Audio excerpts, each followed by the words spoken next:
Hello, my name is Katja, and I love history and historical fashion. History is often written by the upper classes. However, my family has primarily been farmers for generations. In this series of videos, I explore how my family lived in the 1860s and especially how they survived the Great Famine of 1867-1868. I'll make a dress similar to what one of my great-great-grandmothers might have worn and bake pine bark bread like what my ancestors would have eaten to survive the famine. The 1860s famine in Finland was the last major famine in Western Europe and very much comparable to the Irish potato famine a few decades before. It led to 10% of the population dying and caused a major trauma to the rest of the population. My family lived on one of the worst affected areas. Crops failed repeatedly and famine spread across the country. With famine came disease. This period in Finland is known as the Great Hunger Years or the Great Famine. My great-grandfather Isaac was born during the worst of it, in the spring 1868. I decided to research my family tree to learn more about the families who lived during the 1860s. The Finnish peasant class was divided into several subcategories. At the top were peasants who owned their farms. Next were tenant farmers who paid rent for the land. The poorest class consisted of cottagers who rented a small cottage and so-called parasites who lived wherever they found work. Another separate category included farmhands, milkmaids, and others with yearly contracts who lived and worked on the farms and received a salary. Peasants wore their folk costumes in the early parts of the 19th century. However, the further the century proceeded, the more affordable the factory-made cottons became, and even the peasant class started to dress more fashionable. Let's look at some preserved cotton dresses from Finnish museums. The bodice is usually made to open at the center front. Vertical darts shape the bust. The neckline is small and round, and the sleeves are moderately loose. The skirt is mostly made of rectangular pieces that are pleated to the waistband. I thrifted this cotton check fabric that came in two pieces. Checks were very popular during the 1850s and 60s, so this kind of fabric would have been available. I based the bodice pattern on the Laughing Moon 1860s wrapper pattern that I happen to own.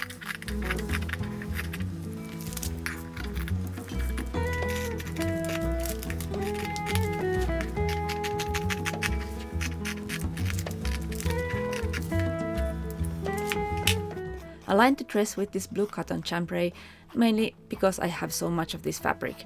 Some kind of cotton lining was however usual.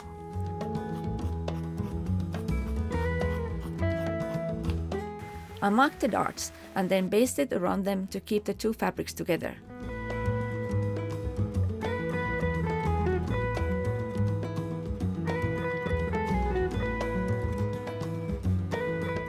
I also basted around the pieces and treated the lining and the outer fabric as one after this.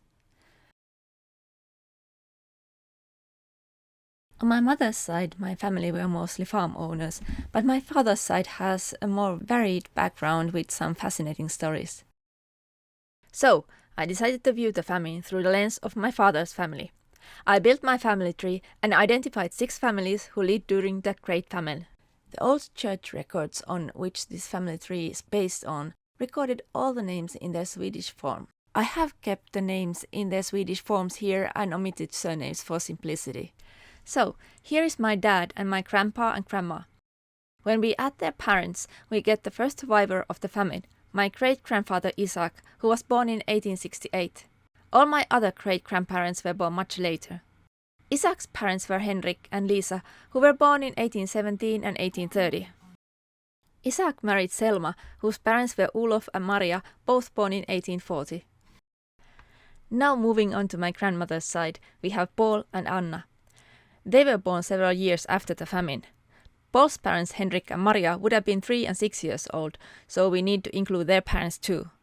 Henrik's parents were Henrik and Britta, and Maria's parents were Paul and Karin. Now, moving to my great-grandmother Anna's side, her parents Anders and Eva-Stina were born after the famine, so we need to add their parents Henrik and Stina, and Henrik and Anna. So, here we have all the 6 families. I can't help noticing that my family really didn't have much imagination what came to choosing baby names, as these 6 families seem to have at least 5 Henriks. All of the families lived in eastern part of the Grand Duchy of Finland, which was an autonomous part of the Russian Empire. Finland had its own laws, government, currency, the markka, and even our stamps. However, the country was poor and agriculture was underdeveloped. The population had nearly doubled since the year 1800, but traditional slash and burn farming couldn't support the increased population density. More and more bogs were drained and converted to farmland, and even northern Finland saw new farms being established. The famine had several causes.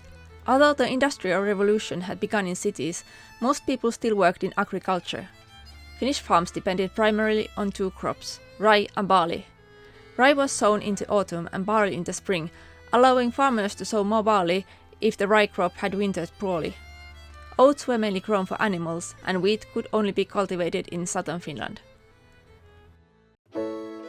Sewing machines were invented, but a farmer's wife wouldn't have owned one, so I too decided to sew this dress by hand using linen thread. I'm using the backstitch, which makes the seams very durable. Before sewing the side seams and the shoulder seams, I basted the bodies together. When hand sewing takes so much time, it makes sense to check the fit before spending hours only to unpick later.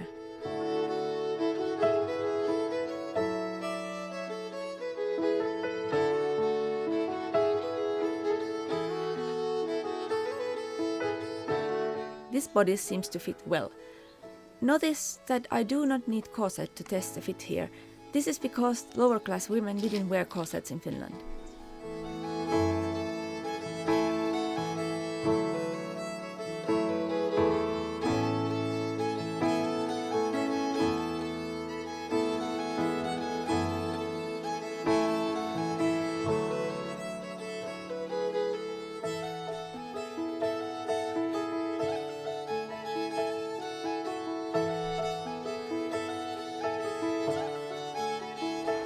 Now, what about the skirt?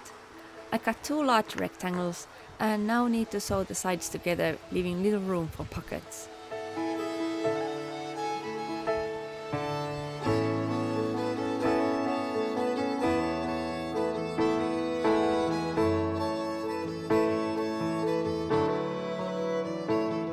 Now, here is a closer look of what the hand-sewn backstitched seam looks like.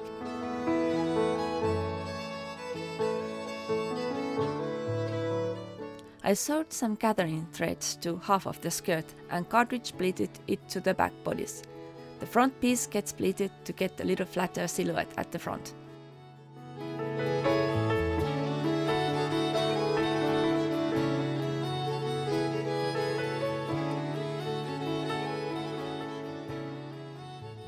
The first crop failure occurred in 1862, affecting northern Finland. The next 2 years, 1863 and 1864, brought below average harvests that weren't enough to refill food stores. In 1865, many areas of Finland suffered crop failures again, with the northernmost regions hit the hardest. Those difficult years drove many farmers into debt, and the government, which had guaranteed loans, also faced financial strain. But this was just the beginning of the disaster.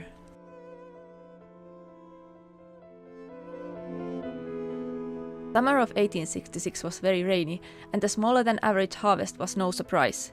In many places, the sodden soil even prevented the autumn sowing of rye. The winter of 1866-1867 was both cold and snowy. That winter is among the few recorded where the entire Baltic Sea froze over, and stories tell of large lakes still covered in ice in mid-June. The rye sown in the autumn, where the soil hadn't been too wet, rotted under the snow, and the spring was the coldest on record. People were bewildered by the weather. Never before had they wondered if they could build midsummer bonfires, as firewood was still under snow at the beginning of June. Someone even joked that midsummer dances might need to be replaced with snow sports. When the snow finally melted, the spring sowing of barley had to be delayed. Unfortunately, the rest of the summer continued cold and rainy. When the season ended with an early frost in September, the crop failure affected the entire country. Even the potato harvest failed. The small yield wasn't enough for the next year's seed, let alone for feeding people. This led to severe food shortages and the Great Famine. So, I have a horrible flu, but attach the skirt at the back, but not at the front, so that I can put it on. I'm not going to worry about the front because it's going to be pleated. When I adjust the shoulders so that the bust fits nicely, it's quite clear that the back is too long.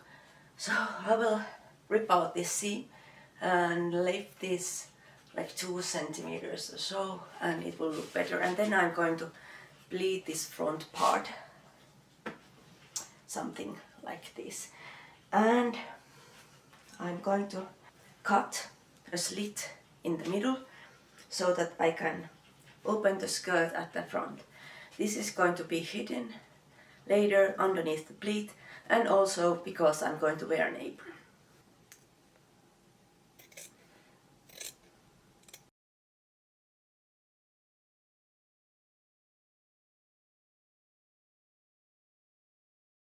I'm pleating the front of the skirt to the bodice and then sewing it in place.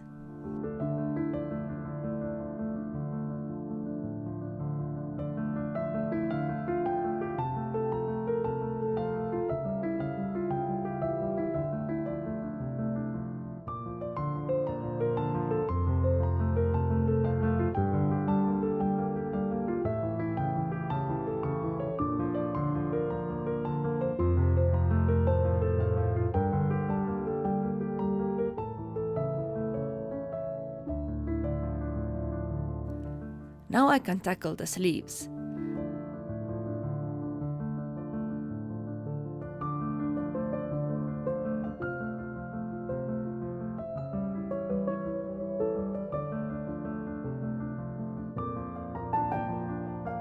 I have already made one pocket, but when I was left with this piece, I decided to add another pocket.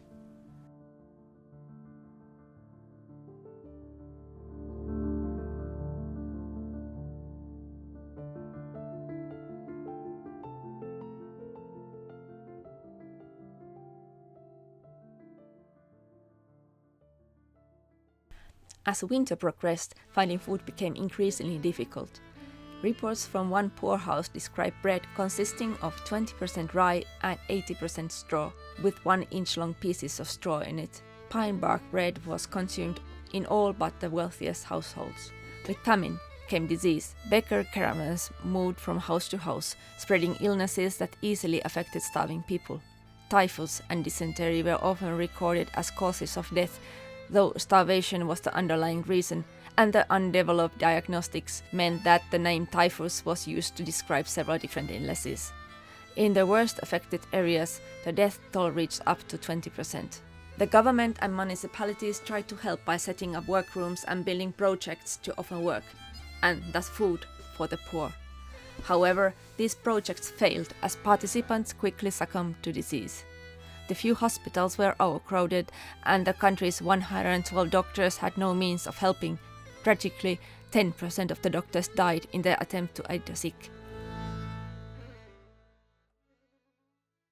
The sleeve is pretty good, but a bit too baggy at the elbow, so I take in the sleeve just a bit too much my taste.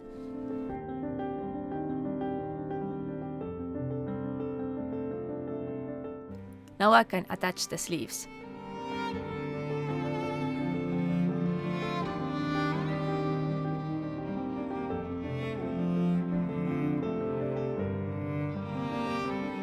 I made a strip of bias tape to finish the neckline. However, before tackling the neckline, I have to determine the front closure, which requires some pleating of the fronts. The way I do this is nothing I've seen historically, it's just something I came up with when sewing this dress. I don't really want to waste fabric by narrowing the fronts, and this way I have an opportunity to let out the dress in the future if I need to.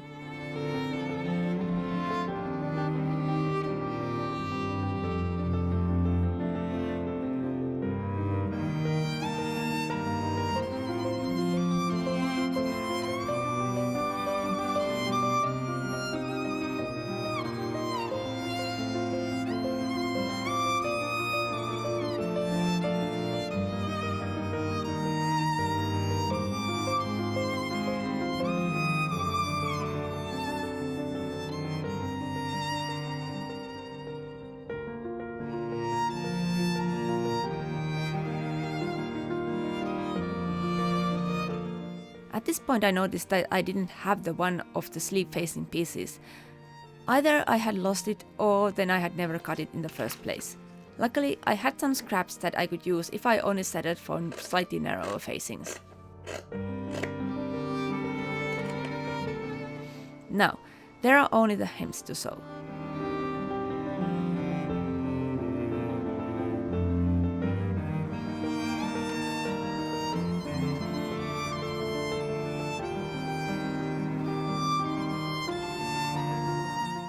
Of course, I am alive, which means my ancestors were among the lucky ones who survived long enough to pass on their genes. How did my relatives fare during those years? My great-great-grandfather had lost his first wife in 1855 and was living with his only surviving daughter. They resided on a large farm shared between 3 brothers and their families. He had remarried in 1856 and in 1867 his wife was expecting her firstborn son, my great-grandfather Isaac, who was born in 1868. I recently visited this farm. Today it is inhabited by brothers in their 80s, my father's cousins, who still work the land and were in the process of harvesting potatoes when I arrived. They shared a story passed down from the famine days. One day, 2 beggars knocked on the door. They were starving and near death. Tragically, one of them collapsed and died on the stairs. The other was taken in, and my family fed them potatoes, which they fortunately had. Thanks to my family's help, the second beggar survived.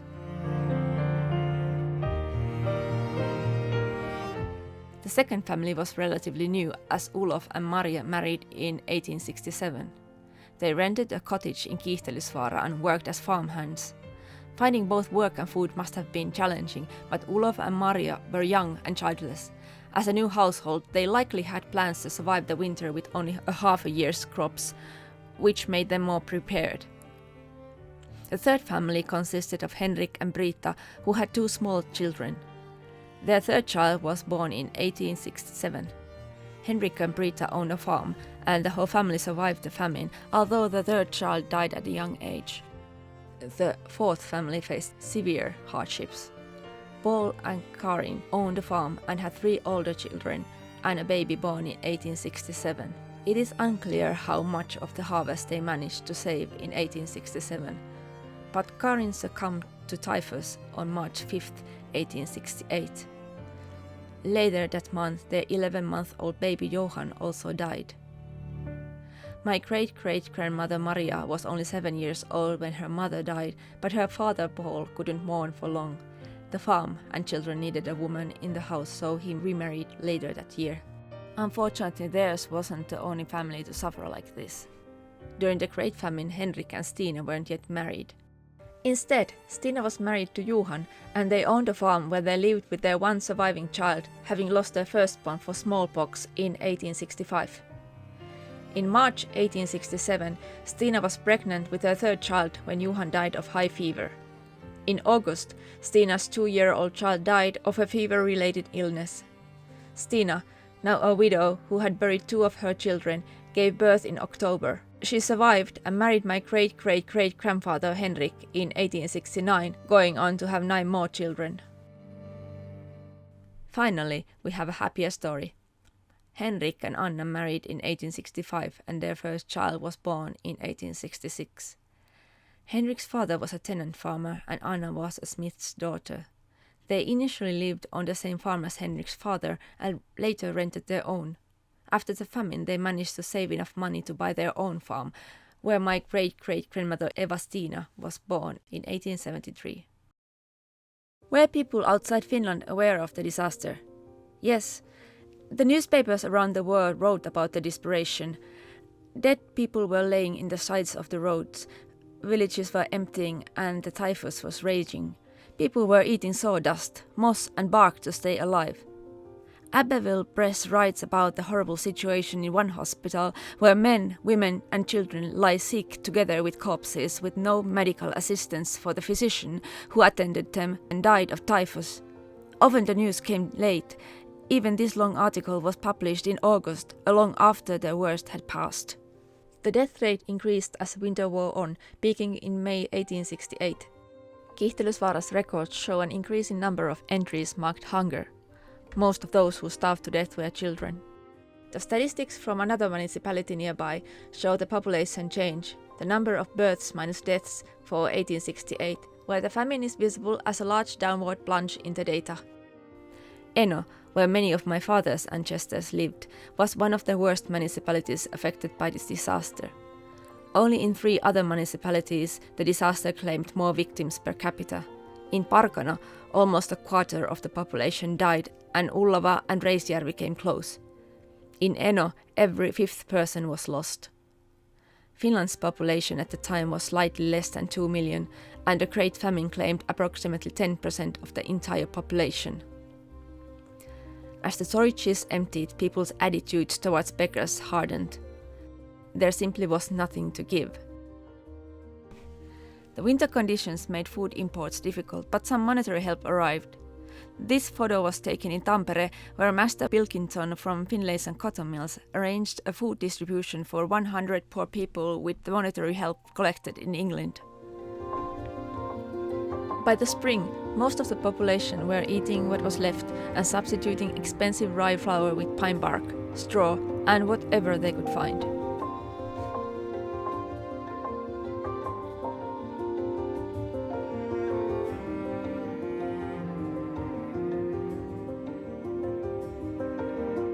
When the winter ended and the sea roads opened, the country could finally breathe. The first shiploads of grain meant that the price of rye flour started to drop. By the end of June, the famine was mostly done. With the good harvest of 1868, the food situation finally stabilized after years of hardship. However, the stories and the suffering wasn't forgotten. This video is the first of a 2-part series. In the second part, I harvest pettu and bake actual pine bark bread. So don't forget to subscribe to this channel.